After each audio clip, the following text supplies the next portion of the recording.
কারখানায় কাজ করা সামান্য এক শ্রমিকের ছেলের খেলা দেখে তাকে কিনে নেয় স্থানীয় এক ক্লাব। বাচ্চা ছেলেটির বয়স তখন মাত্র 5। কিন্তু ভাগ্যের কি পরিহাস, মাত্র 11 বছর বয়সে এক বিরল রোগ ধরা পড়ল এই বিস্ময় বালকের। পরিস্থিতি এমন হলো যে চিকিৎসা শুরু না হলে বাচ্চাটির প্রাণ সংশয় হতে পারে। সেই চিকিৎসার জন্য মাসে 75,000 টাকা প্রয়োজন। কিন্তু সামান্য এক শ্রমিক বাবা কিভাবে জোগাড় করবেন এই টাকা? স্থানীয় যে ক্লাবে ছেলেটি খেলতো তারাও এই বিপুল পরিমাণ টাকা দিতে অস্বীকার করল।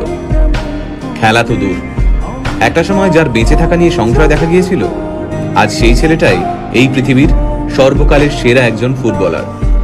হ্যাঁ, ঠিকই ধরেছেন। আজকের ভিডিওতে আমরা কথা বলবো লিওনেল মেসিকে নিয়ে। 1987 সালে আর্জেন্টিনার রোজারিওতে জন্ম হয় মেসির। বাবা কাজ করতেন স্টিল ফ্যাক্টরিতে, মা ছিলেন সাফাই কর্মী।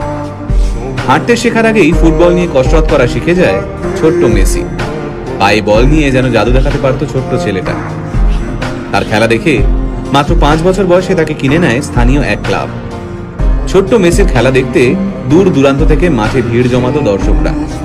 তাই মাত্র 5 বছর বয়সী মেসির খবর ছড়িয়ে পড়ে আর্জেন্টিনা থেকে স্পেনে। পরিবারের মুখে দুবেলা খাবার তুলে দিতে প্রতিদিন মাথার ঘাম পায়ে ফেলতে হতো মেসির বাবাকে।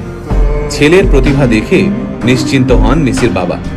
ভেবেছিলেন কষ্টের দিন শেষ হতে চলেছে। সবকিছুই ঠিকঠাক চলছিল।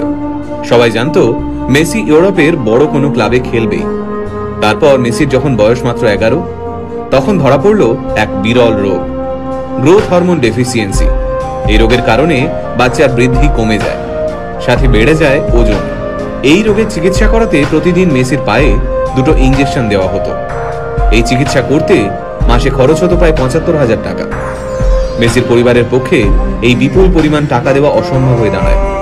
আর ওই সময় মেসির ক্লাব এই বিপুল টাকা দিতে অস্বীকার করে। চিকিৎসার খরচ জোগাতে বিভিন্ন ক্লাবের দরজায় দরজায় ঘুরতে থাকেন মেসির বাবা। কিন্তু মাত্র 11 বছরের একটা বাচ্চার জন্য প্রত্যেকটা ক্লাব এই বিপুল পরিমাণ টাকা দিতে অস্বীকার করে। তবে চিকিৎসা চলাকালীন মেসিকে মাঠ থেকে এক মুহূর্তের জন্যও দূরে সরিয়ে রাখা যায়নি।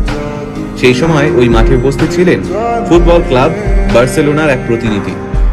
মেসির পায়ের জাদু দেখে মেসিকে স্পেনের বার্সেলোনায় নিয়ে যেতে চান সেই প্রতিনিধি। হাতের কাছে কোনো কাগজ না থাকার কারণে একটা ন্যাপকিনেই কন্ট্রাক্ট লেখা হয়। তাতে সই করেন মেসির বাবা। সেই বহুমূল্য ন্যাপকিন এখনো মেসির কাছে রয়েছে। তারপরের ইতিহাস আমরা সবাই জানি। বার্সেলোনায় ইতিহাস তৈরি করেন তিনি। বিশ্বের সামনে বার্সেলোনাকে সেরা ক্লাব হিসেবে তুলে ধরেন। শুধুমাত্র 2012 সালেই মেসি 91টি গোল করেন। সেই রেকর্ড এখনো কেউ ভাঙতে পারেননি। আজ প্রায় 5,000 কোটি টাকার মালিক মেসি। নিজের ফুটবল ক্যারিয়ারে পেয়েছেন প্রচুর খ্যাতি। এত খ্যাতি, এত সম্পত্তি পেয়েও মাথা ঘুরে যায়নি তার। বিয়ে করেছেন সেই ছোট্টবেলার বান্ধবী আন্তোনেলাকে।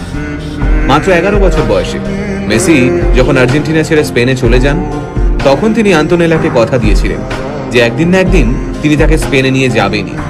কথা রেখেছিলেন মেসি। ছোটবেলা থেকে স্পেনেই থাকতেন মেসি। বলা যায় স্পেনেই বড় হয়ে উঠেছেন তিনি। স্পেন ফুটবলের এক কর্তা মেসিকে স্পেনের হয়ে ফুটবল খেলতে অনুরোধ করেছিলেন, কিন্তু মেসি হাসি মুখে সেই অনুরোধ প্রত্যাখ্যান করেছিলেন। বর্তমানে পৃথিবীতে এমন কোনো ট্রফি নেই যা মেসির নামের পাশে নেই।